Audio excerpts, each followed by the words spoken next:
Hi guys, good morning.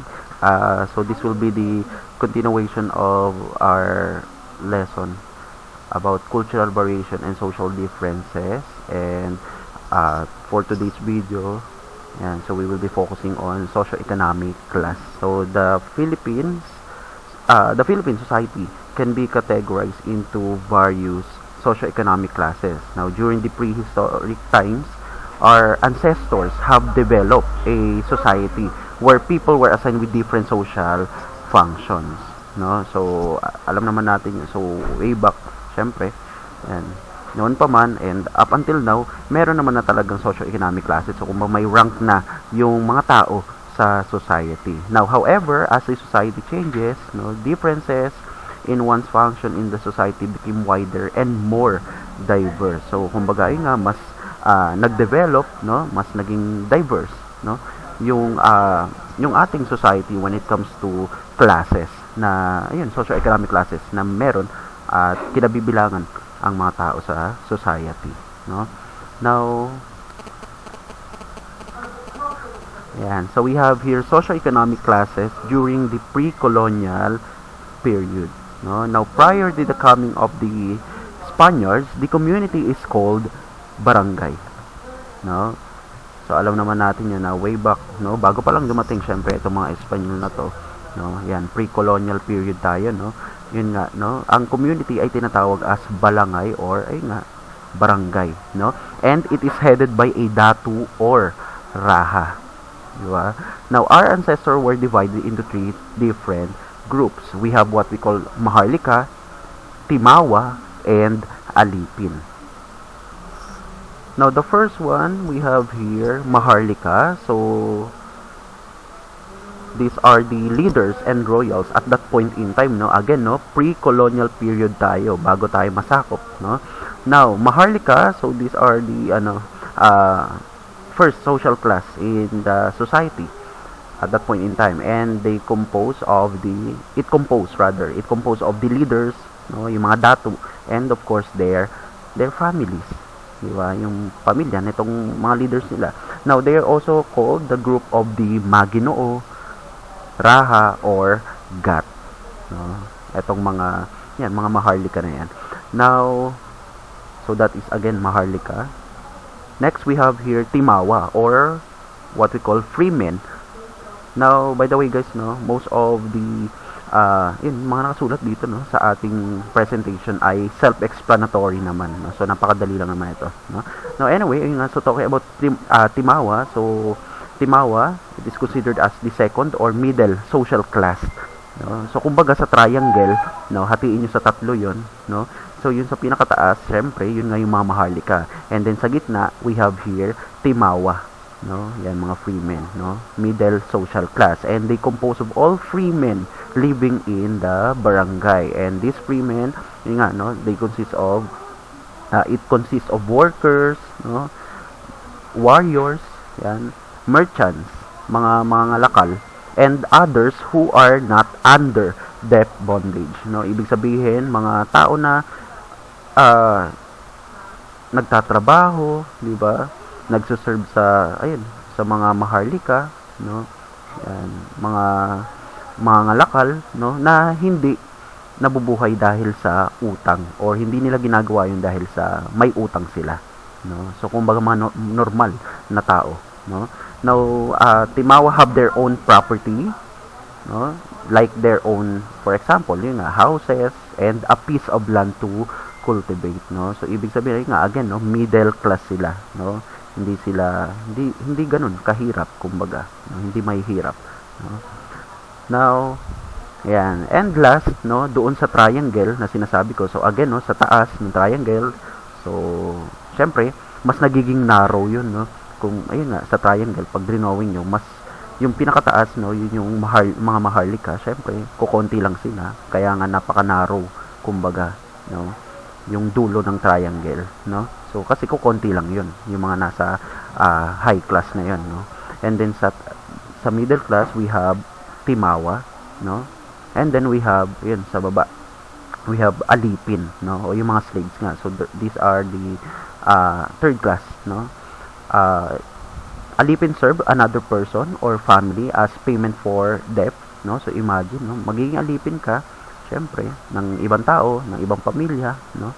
Kasi nga may binabayaran kang utang, no? And they become an alipin when their family lost in a war, halimbawa lang, no, nagkaroon ng war, yan, with another family. So syempre yung mga natalo, yan, sila yung magiging alipin, no? Halimbawa pamilya ko, tapos may isa pang pamilya, yan, may war, diba? Halimbawa lang, no? Tapos natalo natin sila, yan. So, yung mga kalaban natin, yan, magiging alipin na natin. Now, alipin are not bound to their master for life, no?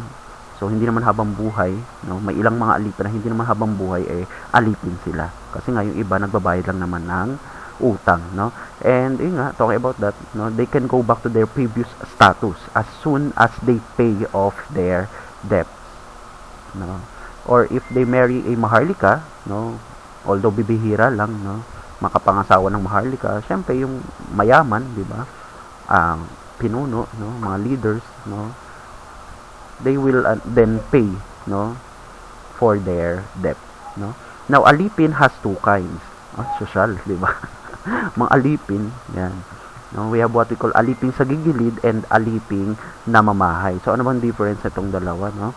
Yan. So, pag sinabi nating alipin namamahay, yan. So, alipin namamahay has their own property like a house or a piece of land. And they are often from the Timawa class. No? And become alipin because of debt or as punishment for a wrong doing.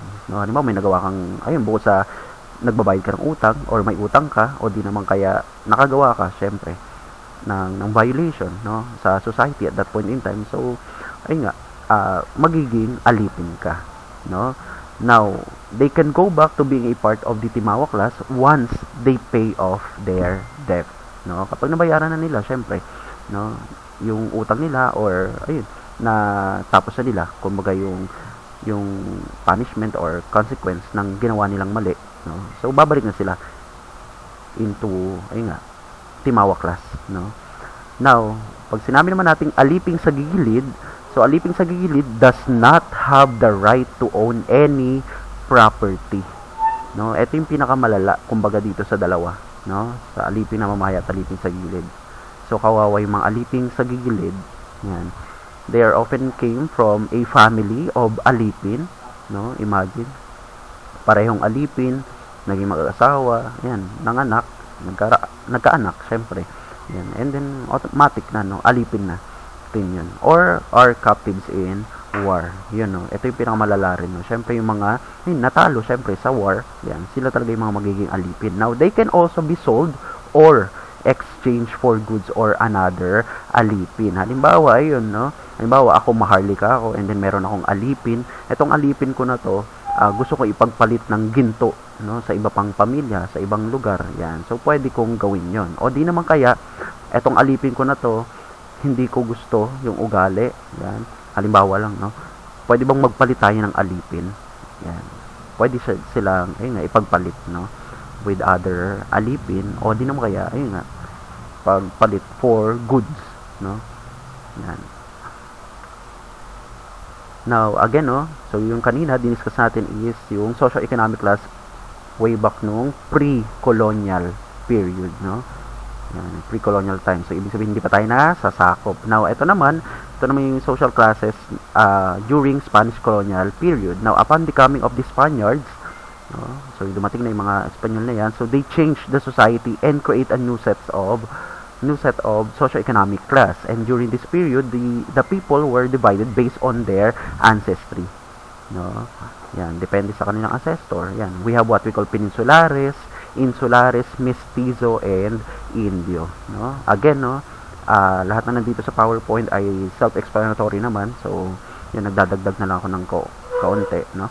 Now, pag sinabi nating peninsulares, no, yan, so these are the Spaniards in the Philippines who were born in Spain, no, and they came from peninsula, meaning, no, peninsulares came from peninsula, which means came directly from the Spanish peninsula. Ibig sabihin, ito yung mga Espanyol, di ba, na syempre, pinanganak, no, sa Spanya, no? And then napunta lang dito sa Pilipinas, no? Yan. So that is Peninsulares. Okay, so right after Peninsulares, we have here Insulares. Pag sinabi natin Insulares, these are the Spaniards who were of Spanish descent but were born in the Philippines, no? It came from, Insulares came from insular, meaning from the island. So, ayun nga, no? Kung ang mga Peninsulares, ito ay, halimbawa, yun nga, parehong magulang niya ay Espanyol, no? And then, pinanganak din, syempre, sa Spain, no? Nga lang napunta dito sa Pilipinas. So that is Peninsulares, no? Pag sinabi naman nating Insulares, ganun pa rin naman. Parehong magulang niya ay Spanish, no? Spaniards. Nga lang siya ay pinanganak dito sa Pilipinas, no? So that is what we call Insulares, no? Tatandaan niyo 'yun, no? Yan. Peninsulares, pinanganak, no? Parehong magulang, again, no? Parehong magulang ay Espanyol and then pinanganak mismo sa Spain, na napunta lang dito, nabisita lang dito sa Philippines, no? Pag sinabi nating Insulares, parehong Spaniards ang magulang, nga lang pinanganak siya dito sa Pilipinas. Next, we have here Mestizo. So, Mestizo are those of mixed ancestry. Ibig sabihin, halo to, no? Yan. Kumbaga, na-crossbreed to. Yan. So, Mestizo, usually children of Spanish and Chinese couples or of Spanish and Indio couples. So, basta mixed ancestry, no? Pwedeng Espanyol, no? Tapos Chinese, no? O di na kaya Espanyol, tapos Filipino, yan, no? Yung couple, that is Mestizo, no? They have both economic and political power coming from definitely their mixed heritage, no? Syempre, matik na yun, di ba? May lahi kang Espanyol, so matik na, mataas yung, kahit pa paano, no? Mataas yung rank mo sa society. And, yun nga, yan, meron kang economic and political power, no? And, ang pinakamababa, no, na class at that point in time, no, social class at that point in time, no, sa panahon ng mga Espanyol, ay yung mga Indio, no? So, ito ay yung mga natives, mga Indio, mga natives, no? So, this is, Indio is the lowest class, no, in the society at that point in time, and they were stripped of their rights and freedom and were forced to bow down to the Spanish colonizer. So imagine, meron nga ako nabasa nun way back nung subject namin is Rizal nung college, no.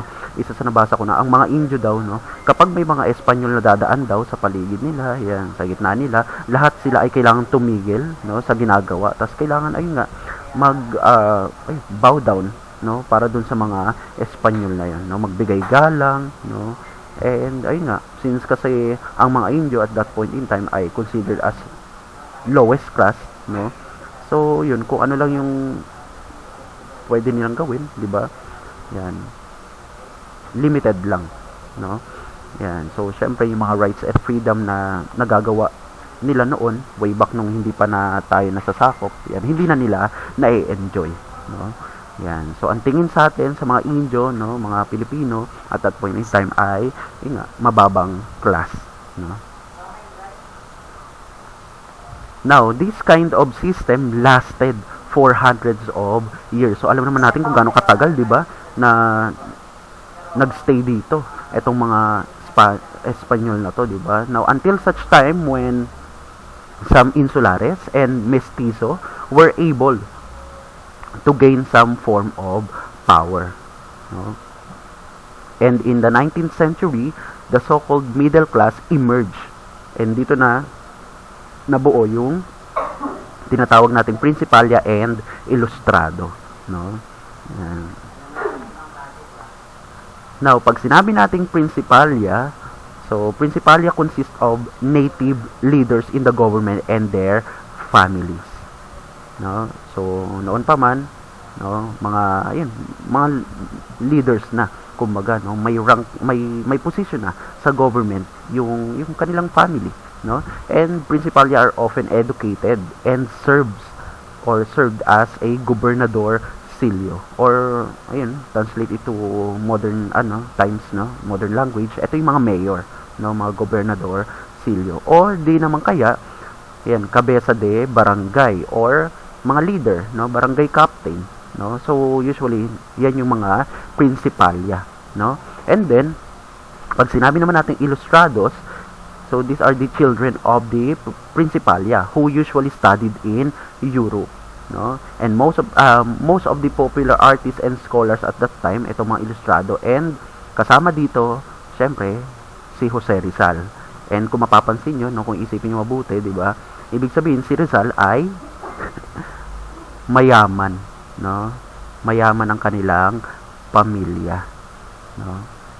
So, kumbaga, ayun, kung isipin nyo rin, no, although, syempre, makabayan, di ba, maka-Pilipino, yung mga, ayun nga, ginawa, no, ni Rizal, no, pero, syempre, since siya ay part ng, ayun nga, mataas na class ng society, no, so, yung kanyang mga ginawa ay nasa, ayun nga, syempre, dun lang sa class niya talaga. Pero, yung mismong nararamdaman syempre ng mga Indio at that point in time ay hindi niya talaga mismo, ayun, hindi niya ganun sobrang naranasan, nakita, no? Yan. So again, that is Principalia and Ilustrados, no? Now, let's talk about the modern socio-economic classes, no? So socio-economic classes changed when the Philippines gained independence from Spain. Now, the Americans introduced democracy, alam naman natin yun, and ayan, and did not impose any form of socio-economic class at that point in time. And at present, a person's position in the society is based mainly on his or her family's economic status, diba? And then dito nga pumasok yung tinatawag nating social stratification. Pag sinabi nating social stratification, talking about socio-economic classes, so it means the division of society based on the occupation and income, no? O di naman kaya wealth or power, no? So na meron syempre yung isang tao, no?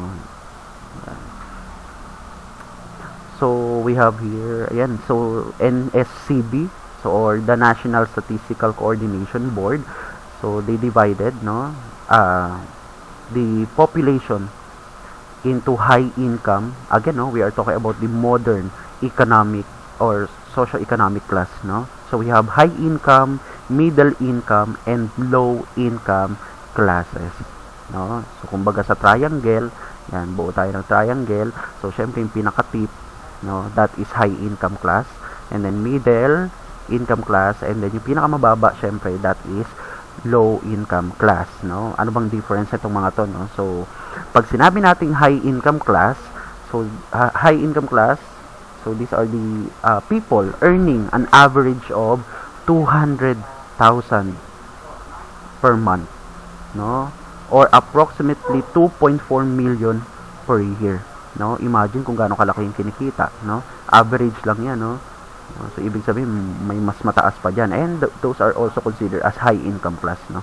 Now, ayun nga, so this class, they are considered as rich class and accounts for merely 1% of the country's population. So imagine, no, napakakunti lang nila. Syempre, yun nga, bilang lang naman talaga yung mga mayaman, no? Yan, mga sobrang yaman, di ba? Halimbawa dito sa atin, sa Pilipinas. Now, next we have here middle income class, wherein this class earns an average of 36,000 per month, no? 36,000 per month, no? Kung ganun ang kinikita ng family nyo sa isang buwan, no? So you are in this class, no? Middle income class, no? And middle income class consists of professionals and small scale entrepreneur, no? Yan. And last, we have here low income class, no? Pag sinabi nating low income class, ito yung mga tao or family na kumikita ng less than 10,000 per month, no? Imagine kung ganun, no? Yung kinikita nyo, kung halimbawa lang, no, kayo, kung ganun ang kinikita ng family nyo sa isang buwan, no, less than 10,000 a month, so you are considered as low income class, no? And then ayun, it consists of laborers and minimum wage earners, no? Ayan, sa low income class yan, no? Alright guys, so next we have here social mobility, no? Now bago 'yon, no, bago ko i-discuss to, again, balikan lang natin, no. Meron tayong tinatawag na social stratification. Pag sinabi nating social stratification, ito yung pagdi-divide, no, sa tao or class ng tao, no? Yan, division of society, no? Based on the occupation and income ng isang tao o di naman kaya sa wealth or power, no, na meron ang isang tao, no. So kung paano dinivide, syempre yung society depende sa kinikita nito, no, ng pamilya na to, ng tao na to, no. So that is social stratification. Ngayon, pag sinabi nating social mobility, yan, social mobility, so unlike in other societies where one who is born into a specific class has no choice but to die as part of the same class, no? So sa ibang society, kapag ikaw ay nabuhay na mahirap, mamamatay kang mahirap, no? O di naman kaya kung ikaw ay nabuhay na mayaman, no? Mamamatay kang mayaman, no? So may ganong mga society. Pero dito sa atin, no, sa Philippine society, meron tayong tinatawag na social mobility, wherein people in the Philippines usually have the opportunity to transfer from a lower socio-economic class to a higher one. And this is called as social mobility, no? Ibig sabihin, ito yung movement ng tao, no, sa iba't ibang class na meron tayo sa society, either tumaas yung rank ng tao, maging mapunta siya sa high class, o di naman kaya mapunta siya sa low income class, no? Yung movement na yon, ang tawag doon ay social mobility, no? So yun yung opportunity, no? Opportunity na binibigay sa tao na syempre magbago, no? Magbago ang kanyang class sa society, no?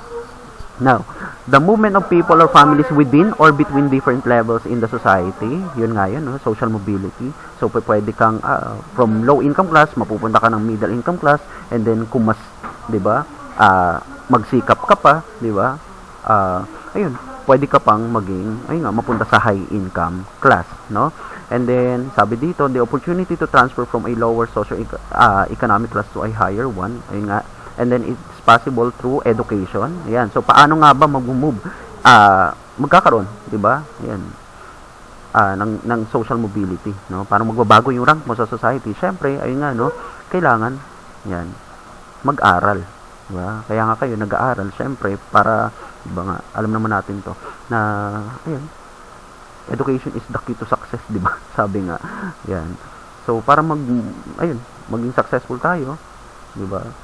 Yan, sa future, no? So syempre kailangan nating mag-aral, no? Hindi lang basta makatapos, no? Kundi kailangan matuto, 'di ba, magsikap, or in some cases through marriage, no? Ito, syempre alam niyo 'yun, 'di ba, meron tayong yun sa mga usapan ng mga Pilipino, yan, mag-asawa ka ng 4M, yun ba 'yan? Yung matandang, mayamang, madaling mamatay, di ba? Ayan, and with that, syempre, no, since na pangasawa mo, naging asawa mo, legal, di ba? Married kayo. So kapag ito ay namatay, yun, di ba? So sa'yo mapupunta syempre yung yaman nun, di ba? O di naman kaya yun, yung natural na mapangasawa mo ay mayaman, di ba? Nagsusumikap, no? Syempre, pwedeng magbago yung class mo sa society, no? So that is social mobility, no? Yan. So yun, no, that's all for this video. Again, this is part 2, no, continuation of our lesson, no? So that's all for this video. Thank you for listening. Bye guys, ingat sa maghapon. Nice.